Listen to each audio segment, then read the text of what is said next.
10월 7일 목요일 하나님께서 저희에게 주신 말씀은 욥기 4장 1절부터 11절까지의 말씀입니다. 대만 사람 엘리바스가 대답하여 이르되 누가 내게 말하면 내가 실정을 내겠느냐? 누가 참고 말하지 아니하겠느냐?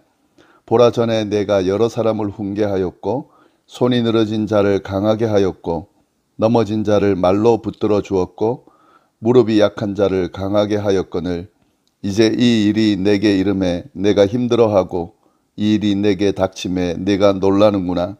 내 경외함이 내 자랑이 아니냐. 내 소망이 내 온전한 길이 아니냐. 생각하여 보라. 죄 없이 망한 자가 누구인가. 정직한 자의 끊어짐이 어디 있는가. 내가 보건대 악을 밭갈고 독을 뿌리는 자는 그대로 거두나니 다 하나님의 입 기운에 멸망하고 그의 콧김에 사라지느니라. 사자의 우는 소리와 젊은 사자의 소리가 그치고 어린 사자의 이가 부러지며 사자는 사냥한 것이 없이 죽어가고 암사자의 새끼는 흩어지느니라. 아멘. 저희는 욥기 3장 말씀을 통해서 고난 가운데 있는 욥이 탄식하는 모습과 그리고 자신의 처지에 대해서 하나님 앞에 왜 이런 일이 일어나는지에 대해서 질문하는 그 내용을 우리가 함께 살펴봤습니다. 이제 4장부터는 욥의 세 친구들과의 논쟁의 내용이 이제 나오는데요. 욥의 말이 끝나자마자 먼저 대만 사람 엘리바스가 처음으로 욥의 말에 대해서 답변하고 있습니다. 이 엘리바스는 세 친구 중에서 가장 연장자로 보이는데요. 굉장히 체계적이면서 설득력을 가지고 있는 그런 내용으로 욥에 대해서 이야기하고 있습니다. 그래서 이 엘리바스의 말은 다른 친구들의 이야기보다 좀 더 주의를 기울이고 이렇게 들어볼 필요가 있는데요. 이 엘리바스의 첫 번째 이야기가 4장 5장에 언급되어 있습니다. 먼저 엘리바스가 이제 욥의 이야기를 듣다가 답변을 하는데요. 이 답변하는 그 모습을 보면 사실은 이 엘리바스의 입장에서는 욥의 그 탄식이 아주 충격적으로 다가왔던 것으로 보입니다. 자신이 태어난 날을 저주하고 또 창조의 질서를 부인하는 듯이 욥이 탄식하거든요. 우리가 어제 살펴봤지만. 그래서 이런 모습들은 욥에게서 나올 이야기가 아니라고 생각을 했을 테고 또 이 이야기는 지혜자들 또 하나님을 믿는 자들의 입술을 통해서는 사실 나와서는 안 되는 내용이라고 생각을 해서 욥이 이제 이 일은 그냥 넘어가면 안 되겠다 해서 욥의 말을 듣고 그에 대해서 엘리바스가 이야기를 합니다. 그 내용이 오늘 본문에 쭉 나와 있습니다.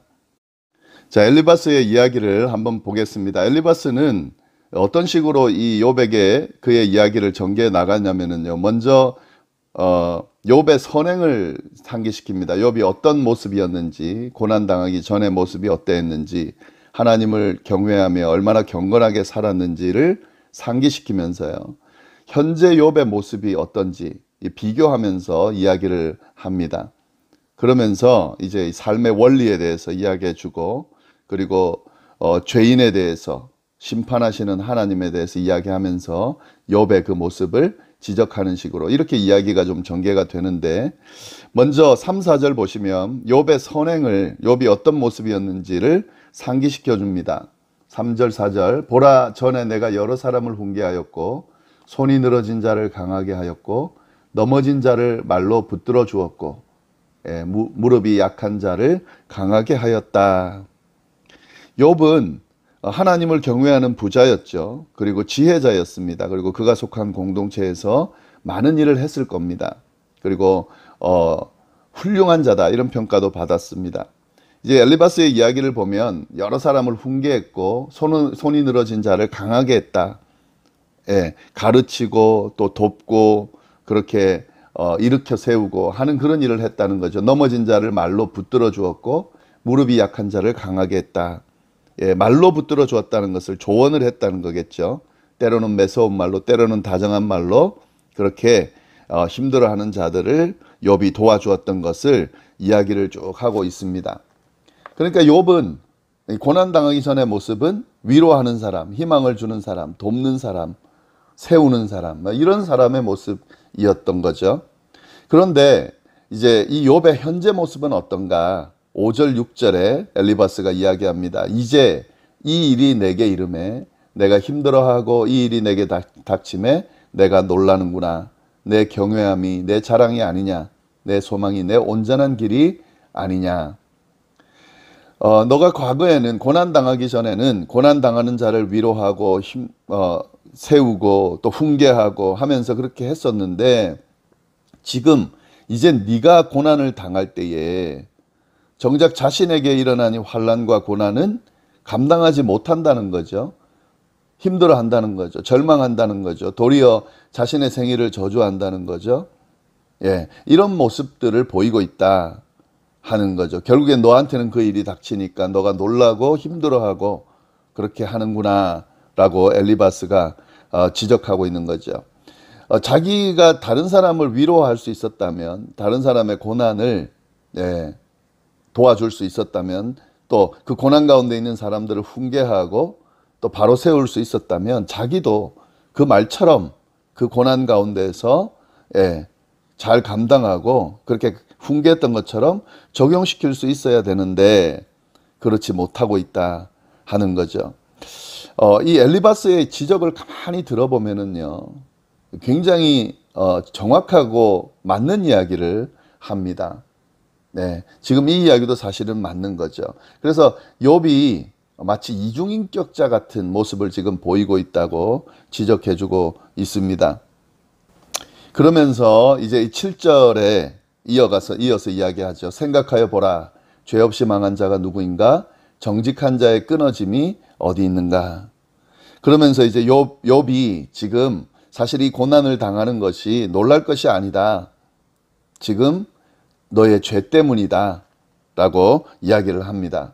죄 없이 망하는 자는 없다는 거죠. 이게 이제 이 당시 일반적인 생각이고, 뭐 이 당시뿐만 아니라 요즘에도 마찬가지죠. 죄 없이 망한 자가 없다는 거예요. 정직한 자가 끊어지지 않는다는 거죠. 그러니까 욥에게 지금 일어난 일을 보면 이 고난이 그냥 일어나는 것이 아니라 죄로 인해서, 너의 죄로 인해서 이런 일이 일어났다는 것을 지금 이야기해주는, 지적해주는 그런 내용입니다. 그러면서 이제 내용을 이어가죠. 8절, 내가 보건대 악을 밭갈고 독을 뿌리는 자는 그대로 거두나니 다 하나님의 입 기운에 멸망하고 그의 콧김에 사라지느니라.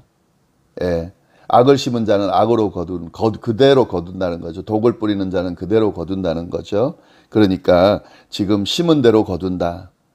그러니 너도 지금 심은 대로 거둔 결과가 나타나는 거다.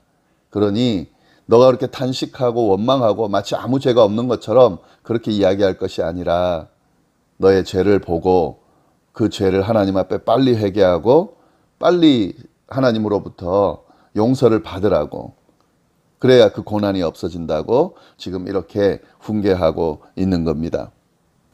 그러면서 10절 11절, 사자의 우는 소리와 젊은 사자의 소리가 그치고 어린 사자의 이가 부러지며 사자는 사냥한 것이 없이 죽어가고 암사자의 새끼가 흩어지느니라.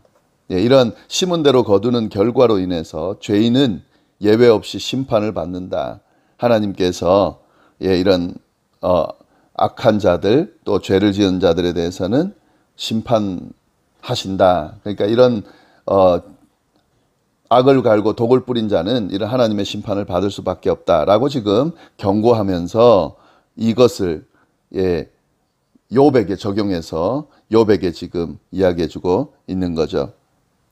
네, 엘리바스의 이야기가 이제 계속 이어지겠지만 이제 오늘 본문은 여기까지 이제 되어 있습니다. 엘리바스의 이야기를 보면은요, 맞는 이야기를 하는 것 같아요. 네, 맞는 거죠. 욥의 그 옛날의 모습, 그리고 그가 직접 가르쳤던, 또 직접 도와줬던, 훈계했던 내용들이 자기에게도 적용해야 되는 건 맞는 거죠. 만약에 적용하지 못하면 정말 이중인격자의 모습을 보이는 거죠. 그리고 뿌린 대로 거둔다고 하는 그 사상은 또 이 당시 이렇게 지배적인 사상이었기 때문에 그 이야기를 하면서 빨리 잘못한 것에 대해서 회개하는 것이 필요하다고 말하는 것은 적합해 보입니다. 그리고 하나님 원망하고 탄식하는 그 모습보다는 죄를 정확하게 빨리 파악해서 자신의 저지를 파악해서 그 문제를 해결하는 말도 굉장히 논리적이면서 적합해 보입니다. 예, 그런데 지금 이 엘리바스의 이야기가 옳다고 성경은 말하고 있는 건 아니죠. 욥기의 이야기는 욥의 세 친구의 이야기들이 지적이 옳지 않다고 지금 이야기하거든요. 그럼 도대체 뭐가 잘못됐는가 하는 것을 우리가 좀 봐야 되는데, 사실 엘리바스의 경우에는 욥의 그 아픔을 무시하고 있지는 않아요. 공감하고 아파하고 있습니다. 이 2장 13절에 보면 세 친구들이 와서 7일 동안 침묵하면서 욥과 함께 그 슬픔을 같이 했다 그랬거든요. 그러니까 엘리바스도 지금 욥의 그 힘든 상황을 무조건 이렇게 그것도 생각하지도 않고 지금 지적하는 건 아니에요. 그가 슬퍼하는 걸 알고 있어요. 그리고 같이 아파합니다. 같이 힘들어하고. 그런데 이제 욥이 하는 그 이야기 하나하나를 보면서 그 부분에서 잘못된 부분에 대해서 저건 그냥 두면 안 되겠구나 하고 지적을 하고 있는 거죠. 그런데 이렇게 봤을 때도 엘리바스의 이 이야기는 적절해 보입니다. 그런데도 불구하고 잘못됐다는 거죠. 뭐가 잘못됐을까? 이 상대방에 대해서요. 특히 상대방이 아파하거나 힘들어할 때 이 함부로 평가하고 정죄하는 건 굉장히 위험합니다. 네. 같이 아파하고 공감한다고 하는 것은 일단 끝까지 그의 모습을 지켜봐 주는 것이 아주 중요해요. 물론 잘못됐을 수 있죠. 그런데 그 잘못된 것을 그 당시 그런 상황에서 지적하는 것은 적합하지 않습니다. 그 말하고 있는 것이 틀렸을 수도 있고 혹 옳다 하더라도 그 상황에서는 적절하지 않게 다가갈 수 있다 하는 거죠. 엘리바스는 지금 그런데 옳고 그름을 지금 논하고 있잖아요. 그죠? 예. 지금 욥이 당하는 상황을 좀 봐주고 계속 봐주고 들어주고 평가할 것이 아니라 공감해주고 혹시 잘못된 이야기를 하더라도 일단은 지금은 좀 들어줄 필요가 있는데 그렇지 못하고 있다는 거죠. 위로가 사실 먼저고 공감이 먼저고 들어주는 것이 먼저인데 그것이 아니라 옳고 그름을 먼저 논하고 있다 하는 것이 엘리바스의 모습입니다. 그러니까 이건 좀 이 모습은 적절하지 못하죠. 그 다음에 한 가지 더는요. 엘리바스가 한 이야기 속에서 우리가 좀 잘 봐야 될 것이 있습니다. 죄인에 대한 심판, 그러니까 죄를 지은 것에 대해서 이런 고난이 온다, 심은 대로 거둔다 하는 말은 그건 맞는 말이에요. 그걸 잘못 이야기한 것은 아닙니다. 그럼 만약에 죄가 없다면 어떡할까요? 죄 때문이 아니라면, 진짜 의인이 고난받는 거라면,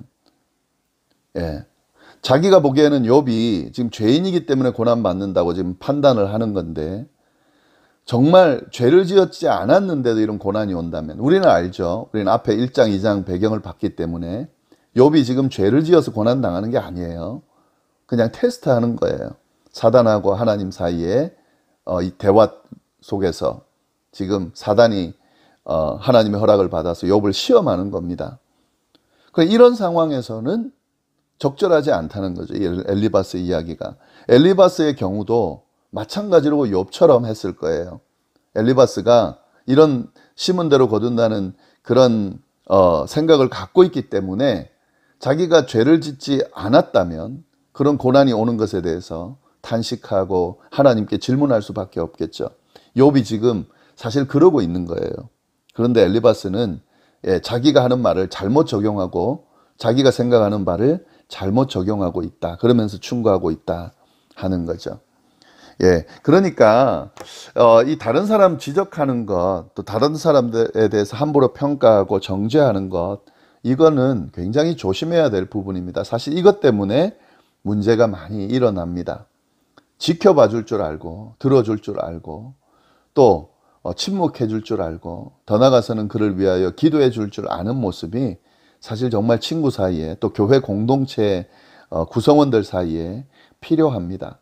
딱 모습을 보면 바로 평가해 버리고, 바로 말해 버리고, 바로 대해 버리고, 이런 모습들이 있는데 그것 때문에 분쟁이 일어나는 거죠. 그것 때문에 서로 믿음의 관계, 동역자의 관계를 형성하지 못하고 원수처럼 또 전혀 관심 없는 사람들처럼 그렇게 대하고 살아가게 되는 거죠. 예, 엘리바스의 이야기를 이제 계속 우리가 볼 텐데 이런 관점으로 좀 보면 좋겠습니다. 굉장히 논리적이면서 체계적이고 설득력 있게 맞는 이야기를 하는 것처럼 쭉 보이지만 이 욥에게 지금 이 상황에서 이야기하는 부분에 있어서는 이런 잘못된 부분이 있다는 것을 우리가 좀 계속 캐치해낼 수 있어야 되겠습니다. 네, 기도하도록 하겠습니다. 하나님 아버지, 오늘 하루도 귀한 날 허락해 주셔서 감사하고 하루를 말씀으로 시작할 수 있게 해주셔서 감사합니다. 하나님, 오늘 엘리바스의 이 이야기를 통해서 우리가 어떤 모습으로 사람을 대하고 또 관계를 유지해 가야 되는지를 좀 잘 깨달게 됐습니다. 주님, 주신 말씀 안에서 우리의 삶이 또 관계가 평온하게 아름답게 그렇게 세워져 갈 수 있도록 인도해 주옵소서. 함께 해주시기를 간절히 바라고 살아계신 예수님의 이름으로 기도드립니다. 아멘.